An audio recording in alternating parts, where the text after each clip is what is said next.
Hello everyone.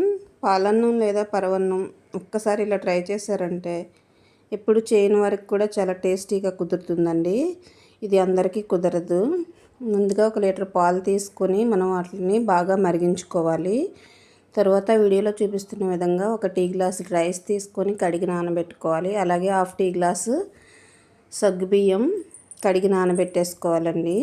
ఈలోపు పాలు మరుగుతాయి కదా, అందులో ముందు రైస్ వేసుకోవాలి. రైసు 1/4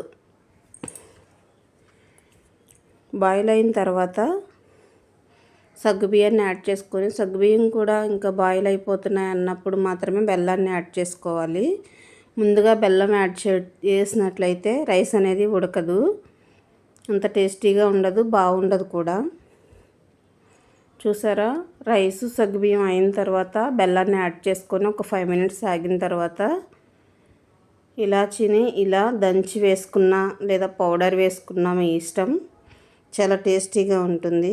మీకు కావాలంటే డ్రై ఫ్రూట్స్ కూడా యాడ్ చేసుకోవచ్చు, నేతిలో వేయించి యాడ్ చేసుకోవచ్చు. లాస్ట్లో నెయ్యి యాడ్ చేసుకొని ఇంకా సర్వ్ చేసుకోవడమే. ఈ హెల్తీ రెసిపీని ఈ విధంగా ట్రై చేశారంటే చాలా రుచికరంగా ఉంటుంది. Thanks for watching. Please subscribe.